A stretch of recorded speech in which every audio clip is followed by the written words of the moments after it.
कुम्भन दास जी के चरित्र में ऐसी एक कथा आती है कि श्री कुम्भन दास जी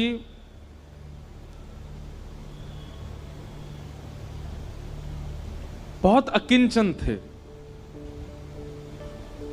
उनके घर में धन संपत्ति नहीं थी। ठाकुर जी साक्षात प्रकट होकर उनकी गोद में बैठ करके खेलते थे।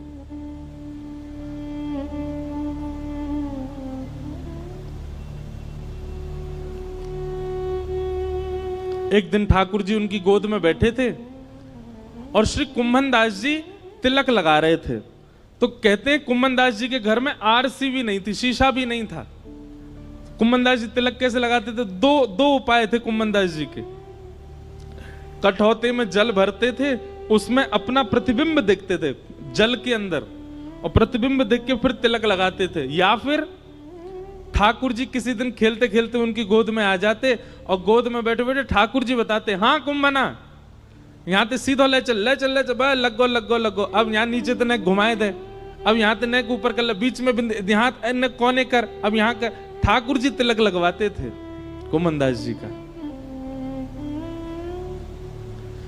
इतने सामीप्य में ठाकुर जी रहते थे। कुम्भन दास जी के चरित्र में आता है कि श्री कुम्भन दास जी जब अपने खेत में हल जोतते थे तो ठाकुर जी ऐसे अपनी पीतांबरी में अनाज आदि जो भी होता था वो लेके स्वयं डालते हुए चलते थे कुम्भन दास जी के साथ। पर कुम्भन दास जी ने कभी ठाकुर जी से कोई याचना नहीं की।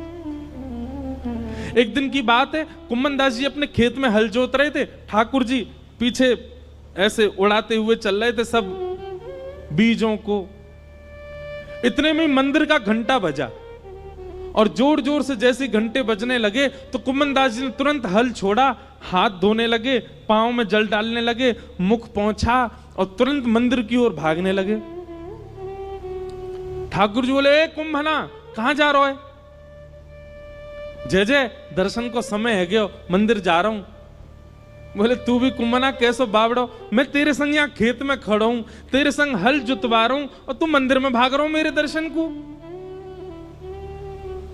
कुम्भन दास जी बोले, जय जय यहां तो आप अपनी इच्छा से आते हो, आज आते हो, कल आओगे कि नहीं इसका कोई प्रमाण थोड़े। और कल मुझसे कोई अपराध हो गया, परसों मुझसे कोई अपराध हो गया तो क्या पता आप मुझसे मिलना ही बंद कर दो।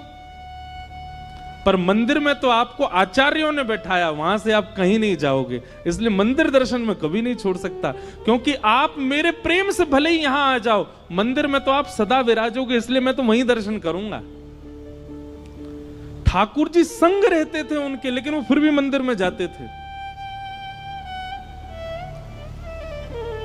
कभी ठाकुर जी से याचना नहीं करी कि मेरे परिवार को नेक समृद्ध बना दो, मेरे घर पे नेक व्यवस्था करवा दो, कभी नहीं।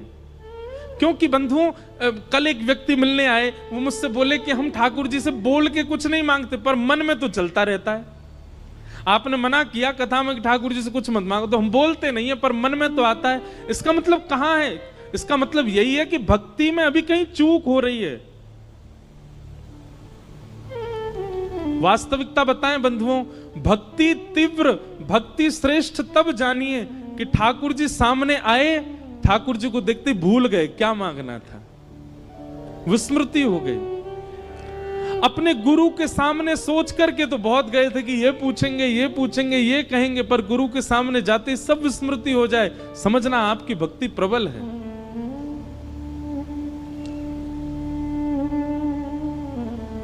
लेकिन बुरा नहीं मानिएगा, जो सोच करके गए वो जाकर के मांग लिया, इसका मतलब आप स्वार्थी थे।